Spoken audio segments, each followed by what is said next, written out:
21 नवंबर 2025 में भारत में labour reform में हुई बहुत बड़ी बदलाव, जिससे गिग वर्कर यानी जोमेटो, स्विगी, ओला, रैपिडो जैसे वर्कर को भी मिलेगा इंश्योरेंस, पीएफ जैसे फ़ायदे, और कंस्ट्रक्शन वर्कर यानी मजदूरी करने वाले को भी मिलेगी राहत की सांस, और साथ में ही फिक्स्ड इनकम और फिक्स्ड टाइम।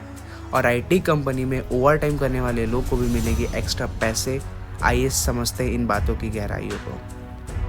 गवर्नमेंट ने 2025 में पुराने 29 लेबर लॉज को हटाकर सिर्फ 4 लेबर लॉ कोड्स बनाए।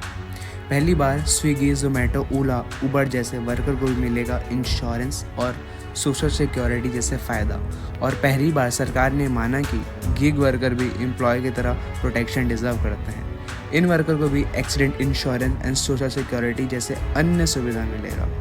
और आगे ही वर्किंग आवर अब फ्लेक्सिबल कर दिया गया है। पहले 8 घंटा दिन का कर सकते हैं या आप 12 घंटे दिन का कर सकते हैं, लेकिन आपको 40 आवर्स से ज़्यादा हफ्ते में काम नहीं कराया जा सकता। ये सरकार का नया नियम है। आपको एग्जांपल से समझाता हूँ। अगर आप 4 दिन 12-12 घंटे काम कर लेते हैं तो आपको 3 दिन का छुट्टियाँ भी ले सकते हैं। इसे कहते हैं फ्लेक्सिबिलिटी। आइए आगे समझते हैं। Maternity relief and social security जो महिलाओं को बहुत फ़ायदे देंगे। अब 26 हफ्तों की मैटरनिटी लीव कंफर्म किया गया, और पार्ट टाइम वर्कर को भी मिलेगा पीएफ और ईएसआई। पहले पार्ट टाइम वर्कर और गिग वर्कर को कोई पीएफ नहीं मिलता था, लेकिन अब सरकार ने तय किया कि पार्ट टाइम वर्कर को भी पीएफ दिया जाएगा। उसके बाद flexible work and work from home के बारे में बात किया गया। अब कंपनी को ऑफिशियली अलाउ किया गया है कि हाइब्रिड वर्क कर सके, वर्क फ्रॉम होम कर सके, कंप्रेस्ड वर्क वीक कर सके, जैसे मॉडर्न मेथड यूज़ कर सके।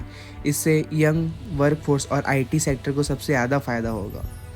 अगर आपकी डेली 8 घंटे की ड्यूटी है और आप 2 घंटे एक्स्ट्रा काम करते हैं तो आपको नॉर्मल से ज़्यादा पैसा मिलेगा, और कंपनी आपको फोर्स नहीं कर सकती कि आप एक्स्ट्रा काम करें।